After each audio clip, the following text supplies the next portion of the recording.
What's up, guys? It's Prezi here, and today we are going to talk about the Infinite Warfare beta. Now, we're going to talk about my thoughts on from the first weekend of the beta.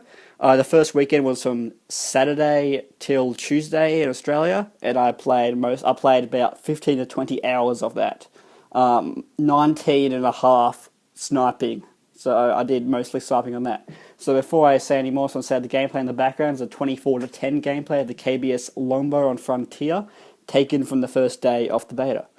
So the first thing I want to talk about is sniping. So sniping in the beta is very similar, I guess, to all Call of Duties, but there are some little and big changes. The biggest change is that they've brought back aim assist on the sniper rifles, which is what they had on every Call of Duty except for Black Ops 3. So it's a bit different to get used to it again, but I do think that it makes it slightly easier in that sense, but they have also made it more difficult in other ways. One of the difficult things that they've done for the snipers is that the KBS Longbow has a really slow fire rate. I actually read one of Pamaja's tweets today, and apparently it's slower than the nerfed DSR from Black Ops 2. So that's pretty sad when you think about that. Besides that, the Longbow is a godlike gun, and I think if they just improve the speed a little bit, it will be a really balanced gun. Because at the moment, it's like the DSR, but really slow.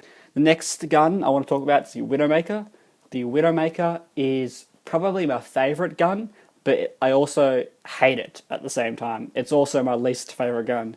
It's really good because it's fast. It feels like the Intervention. It's fast. It's kind of a one-shot kill. It's got the good sights. There's not really anything bad about it except for the bursts that they're just too freaking slow.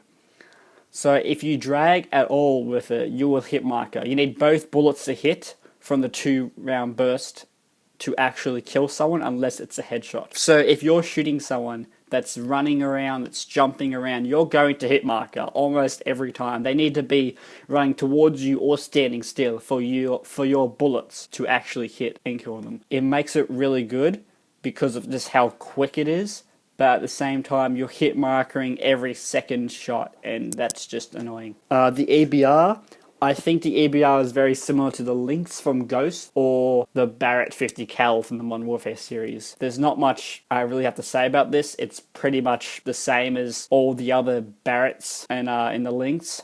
So it's got that heavy recoil, it's got that semi-automatic good fire rate, one shot, one kill pretty much.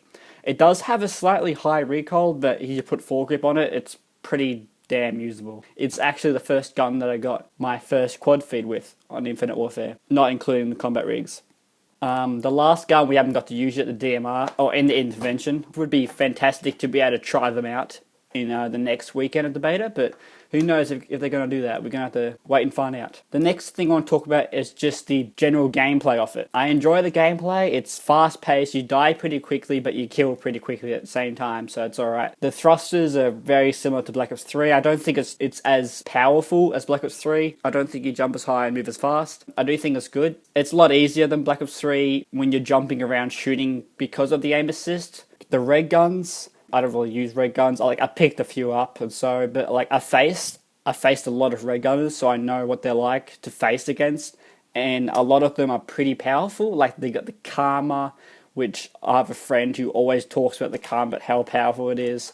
And when I'm facing the Karma, they just destroy me. So it is pretty powerful. I have to agree there. Then you got that one that switches from the SMG to an assault rifle. Excuse me, I don't know the name. That one's also quite powerful as well. It's kind of annoying. So they do have some pretty powerful SMGs. The assault rifles I don't think are as powerful. I think it's going to be SMG focused Call of Duty. I feel like it's just a beta. I feel like they will do some nerf to the Karma and to these other SMGs that are really powerful. I also feel like you run really quick even when aimed on the sights. If you have an SMG, you get some, I think there's some trait or whatever you call it on this to slide for longer and shoot while sliding. It's very powerful with SMGs because you just sprint around the corner, take care of everyone, and that's it. Next, the equipment. I think the equipment's different. It's really unique on this. Like, you don't actually get flashes or stun grenades from the very beginning like you do with, like, every other Call of Duty. Like, they're the ones that everyone uses. Like, everyone uses a flash. Everyone uses a stun. But on this, there's, like, the tactical radar.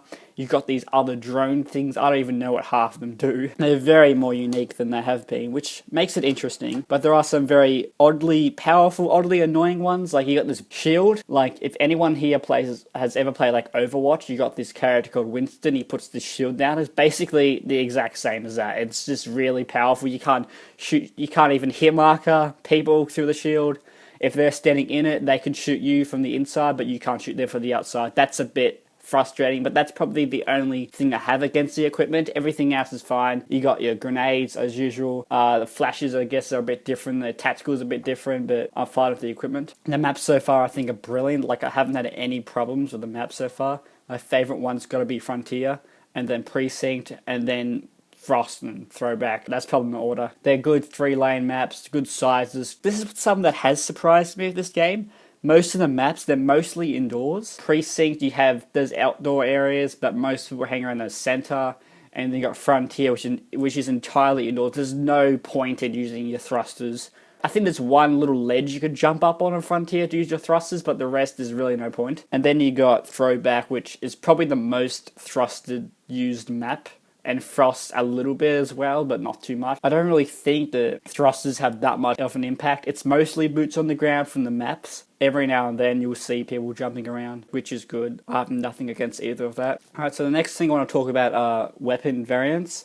A lot of people say, oh, it's pay to win. It's pay to win. I guess I somewhat agree, but at the same time, they have changed it a lot since Advanced Warfare, so it sort of isn't. Like, you can just buy, or you can't in the beta, but when the full game comes out, you can just buy supply drops and get all these epic variants and just destroy it from the beginning. But I feel like you can also just play a lot and then get your salvage and then buy what you want to buy, so you don't have to buy these supply drops to be able to get what you want. You can just get salvage and then choose, which makes it a lot less pay to win. And I don't really think the variants are that powerful. Like, they don't bother me really. If I get killed by someone using an epic weapon, I'm not going to say, oh, he's using an epic weapon, that's why he killed me. Like, I don't really have any problems with the variants at all. Like, some people might be like, oh, he's using an epic weapon, that's why he killed me. That's the only reason why he could have killed me, because I'm such a better player than him, or something like that. Like, people can just bitch like that all they want. I don't have any problems with any of the variants. Like, they have some pretty cool perks or traits that go with it. Like, some might have increased headshot damage, increased magazine, like, whatever. Like, you can just get perks or attachments that do that, and they do stack. So I guess people might find that a problem if you get increased headshot damage and then you use high caliber. But look, I haven't had any big problems. I don't find that there's any variant that's really powerful, so I still think it just comes down to skill. If you're a better player, if you're using the default weapon, you're going to beat someone using an epic weapon. It doesn't matter. If you're better than them, you're better than them in the end. So my overall thoughts on the Infinite Warfare beta so far, I think it's really enjoyable. I did put about 15 to 20 hours, probably more actually, probably closer to 25 I'd say, into the beta, into the first weekend only. I haven't had that much luck in sniping, but I do think there are some slight problems, but I would still snipe for the whole year. If they kept it how it is, I'd probably still do it anyway, but I do think they should buff the snipers just a little bit. At this stage, I'm thinking Infinite Warfare is looking very promising. So that's basically the video. I just want to say that maybe 2 or 3 days from now, I will probably upload a beta montage from the first weekend. So stay tuned for that. So hope you enjoy the video. Try and get it to 50 views and 5 likes. I'll see you guys in the next video. I'm out.